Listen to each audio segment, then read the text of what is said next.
the first beverage company in North America to have its own recycling plant that operates within the circular economy. Tell me a little bit more about how you've been able to achieve that. I think first, it's entrepreneurial spirit. Growing up with my parents who started the business, they always had something going on. They had the fish farm or a chicken farm. We made fish tanks and did landscaping. So they're definitely entrepreneurial. From there, we knew we had the Ontario Blue Box system. So in a province where you have a really robust collection system, you can rely on those materials to build your business. So I think that really helped us. And lastly, I would say as a family company, we can make decisions that aren't just bottom line based. We think about the 3 Ps. So you've got planet, people, and purpose. So how do we get to a point where we can think about all those things, not just the financials? One of the most important themes we hear on the sustainability front is the term circular economy. What does circular economy mean in terms of the work that you do at Ice River Sustainable Solutions? So the circular economy is exactly what it sounds like. We're getting away from that linear production and consumption of products and thinking about how do we make a bottled water circular. And so how we've done that is we put our water out into the market, the consumer buys it and consumes it.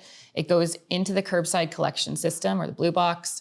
We buy that material back and we turn it right back into itself again. So when we started this business in 1995, we were just producing our water and putting it out into the market. And in 2007, we started to think about our plastic footprint and how we could start reducing that. And we tried other products. We moved into a carton. We tried a compostable plastic. And neither of those products worked the way that they were supposed to.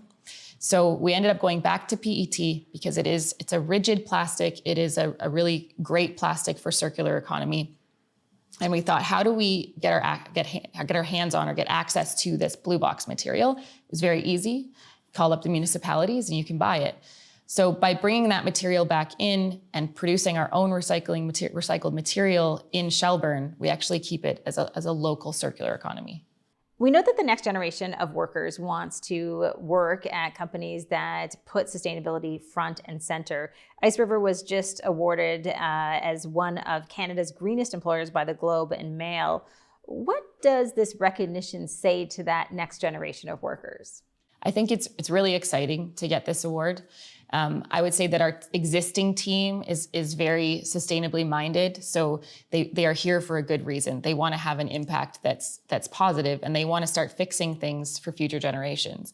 So we encourage, newcomers come in and work with us. And if you have ideas, we want to take those ideas and run with them. So I think it's really exciting. When we think about what many businesses are focusing on today, culture is really core to those businesses, especially when it comes to focusing on sustainability as one example. How do you really push that culture of sustainability among your team and out into the public? So if you go beyond the bottle, I think one thing we did was right at the start when I took on this role, I thought, what's a project that everybody touches throughout the entire organization? So one thing was paper consumption. Everybody wants to print their emails, and now we don't, right? We've gotten away from that. We can reduce our paper consumption. And then once we hit that mark, we worked on lights out, no idling, carpooling, really thinking about more than just what we do at work, but also what we do at home. Beyond that, we have zero waste to landfill programs. So all of our water plants and our offices are zero waste to landfill. We are Operation Clean Sweep certified, which means we want to keep plastics in our facilities, not in the environment. So there's lots of other programs that are in place throughout Ice River at each department that help us keep sustainability front and center. What about the industry as a whole? How does Ice River make an impact to be a leader in this industry? The really nice thing about sustainability is we don't really have proprietary information necessarily. We like to share. So if you get a group of sustainability directors in a room, we won't shut up. We will talk and talk. So it's really about sharing knowledge so that we can move the entire industry ahead together faster than we would if we were on our own. And that is, it's the most fun conversation to be a part of because we are working towards, this is a really serious issue. We need to start thinking about our consumption and the way we produce our products. And if the manufacturing industry can make headwinds and change the way we do things, that has a very huge impact on our environment. It's exciting to see organizations like the Canada Plastics Pact come together. That's over 100 different organizations coming together to work on plastics management and really to step past the thought of, I want to get ahead of the market, I want to have this piece to myself, and really start sharing that knowledge with everybody. Looking forward, how does Ice River continue to innovate? The Blue Box actually led us to a ton of innovation, because when we buy that bale of material through the Blue Box, we don't just receive the good bottles that we want to turn into new bottles. We receive things like peanut butter jars, clamshells, the things that you get your lettuce and your strawberries in. That material we actually encouraged. So when we first started, we weren't sure what to do with it.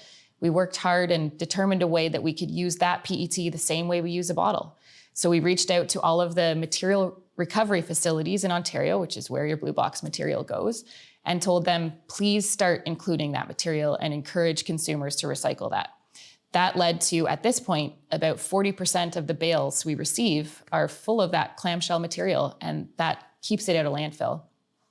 Beyond that, we have the bottle cap. We encourage everybody to please recycle their bottle with the bottle cap on so that we can turn it into outdoor furniture, of all things. So we have a facility in Stratford, Ontario, that takes that material, which is actually HDPE plastic, and turns it into long-lasting outdoor furniture. We have the flexible film on the outside of our case. When we were trying to get our supplier to put recycled content in, we were told that wasn't possible. So we decided to invest in the technology ourselves and bring it home to Ontario. And we now manufacture our own film with 30% recycled content in it, with a goal of as high as we can possibly go. And I think that really helps the Ontario market, because we want to be able to collect that material from consumers. We know there's flexible plastic out there that a lot of people aren't sure what to do with. So how do we create a market for it so that we can turn that into circular thinking as well? We have our green bottle. It's green because the plastic we get is green, and we weren't sure what to do with it. Jamie, the owner of the company, my dad, said, let's just turn our product green. So Ice River Green Bottle is green because we get green plastic and we don't want to see that go to landfill. And then it just goes on from there. It's really never ending. We are now at a point where we have other organizations reaching out to us and asking for input and investment in their new thought and their new idea. And I think that just drives sustainability ahead. So I look forward to where the organization's going, and I don't think there will be a boring day in my future.